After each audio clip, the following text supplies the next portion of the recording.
Successfully আরও 40 বছর এই বিশ্বটাকে শাসন করেছেন ফ্রম জেরুজালেম তার ছেলে সুলাইমান আলাইহিস সালাম। এবং তার শাসনটা তার বাবার চেয়ে আরও সুপিরিয়র ছিল। এমন শাসন, এমন সভ্যতা যেটা পৃথিবীর ইতিহাসে না কখনো ছিল, না এখন আছে, না কখনো হবে, না কখনো হবে। এমনকি ঈসা ইবনে মারিয়ামের সময়ও না, যিনি সামনে 40 বছর খেলাফা ওখান থেকে কায়েম করবেন, তখনও না। কারণ তিনি দোয়া করেছেন, রব্বি হাবিলি মুলকান লা ইয়ানবাগি লি আহাদ, আল্লাহ আমাকে এমন এক রাজত্ব দেন যেটা আপনি আর কখনো কাউকে দেন নাই, দিবেনও না। কে দোয়া করেছেন এটা?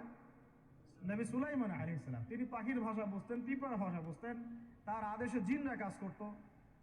জিনদেরকে বলতেন সমুদ্রে ডুব দিয়ে মণিমুক্তা নিয়ে আসা, বের করতো। এমন একটা প্রাসাদ নির্মাণ করেছেন যেখানে পা ফেললে মনে হচ্ছে যে সমুদ্রে পা ফেলছে, এত স্বচ্ছ। সাবার রানীর সিংহাসন তুলে নিয়ে আসলেন মুহূর্তের মধ্যে, চোখের পলক ফেলতেই সিংহাসন হাজির। এরকম সভ্যতা, টেকনোলজি আবিষ্কার হয়নি, ইনশাল্লাহ হবেও না। যতই মঙ্গল গ্রহে যাওয়ার স্বপ্ন দেখাক নাসা, এগুলো সম্ভব না। এই এই এই টেকনোলজি আসে, যেটা ছিল সুলাইমান আলাইহিস সালামের সময়, এটা পৃথিবীতে না ছিল কখনো, না আছে, না থাকবে, শুধুমাত্র তার সময় ছিল।